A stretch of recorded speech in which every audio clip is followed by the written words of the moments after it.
You're still watching Breakfast Central on this Monday, 12th day of July 2021. I want to take you to Nigeria now. The police in the country, in the northwestern state of Kaduna, have confirmed the abduction of the Emir of Kajuru in its person of Alhassan Adamu and 10 others by suspected bandits in the early hours of yesterday in Kajuru town, headquarters of the Kajuru Local Government Area of the state. Now, according to the police public relations officer in the state, that's Muhammad Jalige, the traditional ruler and other victims were kidnapped at the palace.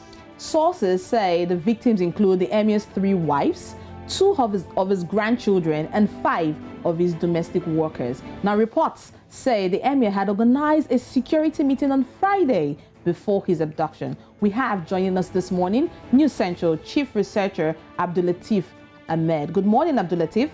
Quickly, tell us the latest on the abduction of the traditional ruler just yesterday. Good morning. Thank you. The recent abduction of the traditional ruler is coming in a series of kidnaps that has continued to dog the state for a while now. It is not surprising, but it is, however, unfortunate that this happened without the kidnappers being intercepted. All right, Abducted, I know that you've lived in Kaduna. You have a great ground of your grasp of where that area is, the Kajuru Local Government Area. Tell us what you think in terms of the security risk it has been for the Emir of Kajuru to be taken with his wives and other people. You know, what do you think it's playing out now in terms of security in Kaduna State? First, we have to look at what is happening. Why are the kidnappers targeting Kaduna particularly? Kaduna is a home to a lot of tertiary institutions in Nigeria compared to other northern states, and the seat of military installations and military formations in the country.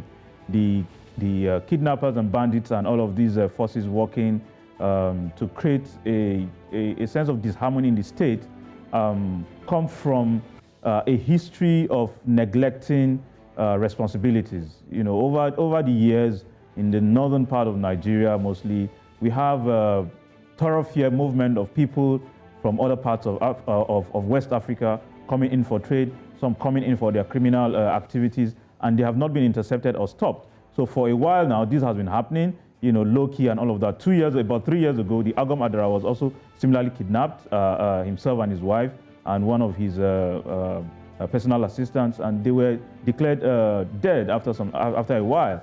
So if that incident did not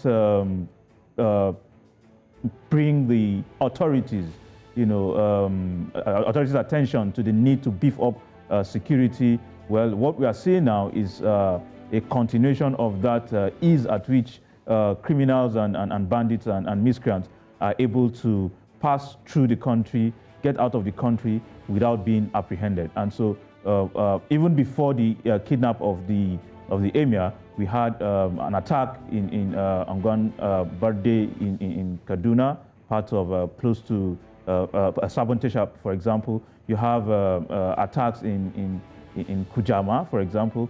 These things continue and there is no prosecution. So when people kidnap, when people bandits attack people and nobody is being apprehended or punished, you are simply saying these things will continue.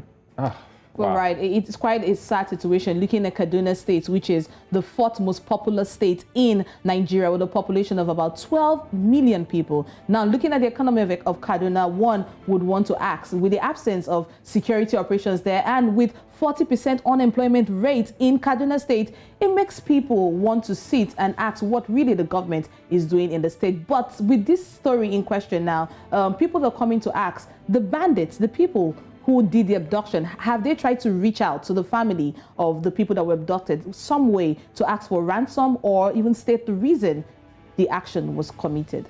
No communication has been made to the families yet.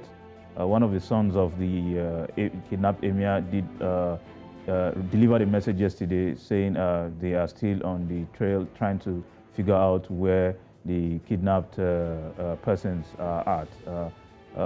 Unfortunately, the emir is about 84 years. He may not be able to survive the rigor of moving from the point at which he was kidnapped to the locations where the kidnappers may be moving them.